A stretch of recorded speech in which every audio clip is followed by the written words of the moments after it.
There is quite a bit to consider about off-grid living, orientation of your site. Because power is quite important, collecting that, maximising that, looking at what shading have you got on a site. You want to work out where you're going to store your stuff, where you're going to put stuff. That's really important. The next thing is just simple things you don't think of, like plants and trees. You've either got the wind or you've got people looking in on you. Making sure that you have water that's accessible. Get a good spade, because you'll dig. You will dig. Trench after trench after trench, and then some more trenching. We lose the sun here around 4:30 at the peak of winter, whereas it lasts, well, at 8:30 before we lose it summer. So that's one thing, is the expectation or the changes in what you can do between summer and winter.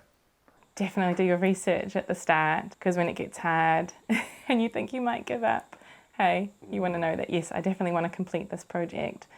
If you're looking at solar, you just want to make sure that you've got room to move when you do that sort of stuff. And sometimes, like spending a little bit more to get it extra safety is worth it in the long term. You need to work local and get people that are reputable, that you feel comfortable with, and back yourself.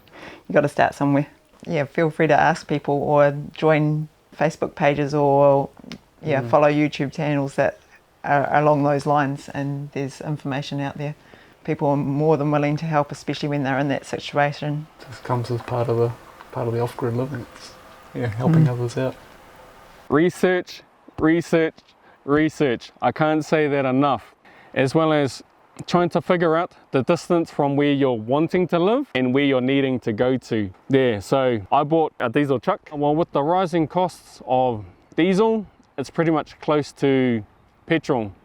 So if I would have been able to make a change, I probably would have gone for petrol, because then I wouldn't have to spend extra money on rucks. It's definitely a process, and there is stuff that you learn along the way.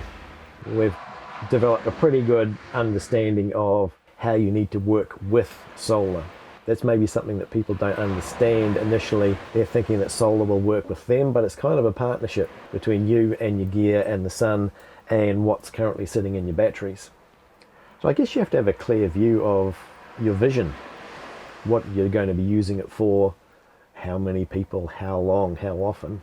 If you've got that to start with, you're less likely to go halfway down the track and then go, should have done it different. Adapt your appliances to fit within a low energy consumption, because at the end of the day we definitely have to move in that direction.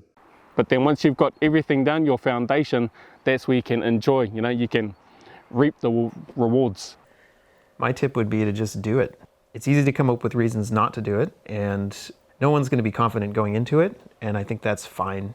You find your confidence as you go. You just need to start, just dive right in, and then worry about swimming afterward.